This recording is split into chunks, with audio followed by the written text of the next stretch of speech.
Hey guys, Jeff PELIZZARO at 18 Strong here, and today we're going to talk about some core exercises for golfers.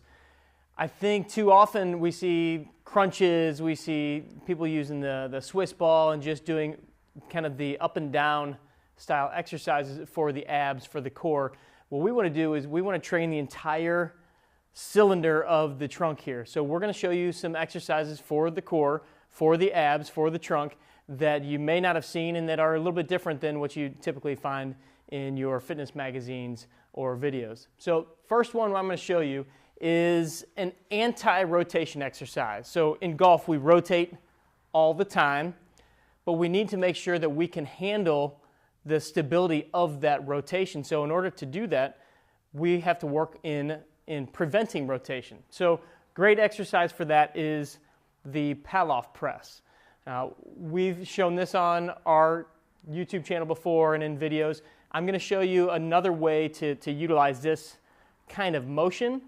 So the pallof press is basically take a cable, take a resistance band, put it somewhere mid-height, shoulder height, chest height, even a little bit lower, and you're just going to hold on to the cable, keep a nice wide stance, nice comfortable stance, and the pallof press is just coming in and back out. And so what this is doing is it's preventing, or you're preventing that rotation this way.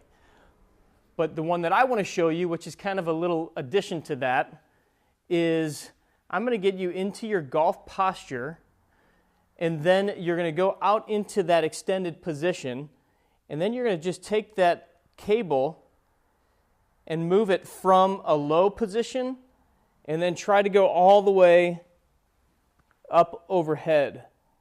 And so now you're challenging your body in that rotational position, preventing that rotation, but you're having to do it at different angles, which is what we fight in the golf swing. We fight different angles throughout the entire swing. So this is a great one. You want to make sure that you keep your stomach engaged. You're not arching your back too much. You're not rounding your posture too much. So from this angle, it would be just like so, where you're keeping a nice straight back, and then you're coming all the way up, all the way back down. Nice and slow, nice and smooth. Then, of course, you would switch around and do that on the other side. Okay, the second style exercise I'm going to show you is on your side. So there's different angles that we want to touch when we're looking at your abdominal and your trunk. Sideways control is a big one. So this one, we're going to work on the hips, the trunk, and the shoulder.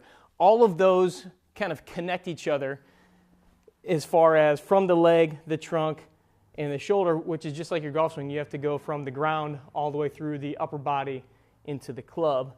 So we're going to start out, I call this a side hip plank. So you start out kind of a 90-degree position with the leg. The hand is here. Both of these are parallel to each other. And then you're just going to come up into a plank-style position. This leg is pretty much just mirroring the other one. Your chest is up, shoulders are back, and then I put this hand out kind of almost like I'm getting ready to reach for something. And the first part of this exercise is you could just hold this, do this for 20 seconds, 30 seconds, even hold that up to a minute long. Now, a way to progress this is now to move on this hip and take your hip and let it come down towards the floor, almost like you're going down and back, down towards the floor, keeping that chest up, and then coming back up into that up position. So again, sinking backwards, coming back up. Now, I'm not going down and resting on the floor here. I'm staying elevated and hovering there. So my hip is really having to control that motion. So it's bringing me all the way up, and then it's sinking down. There's a lot of tension on that hip, a lot of tension on the shoulder blade over here, and then coming back up. So you're going to feel that one, especially on the hips as you start to do the up and down motion. Okay, the next two are going to be kind of a moving pattern, and it's going to work the entire trunk, the entire core. This one I call bear steps. You're going to get in kind of a hands and knees position.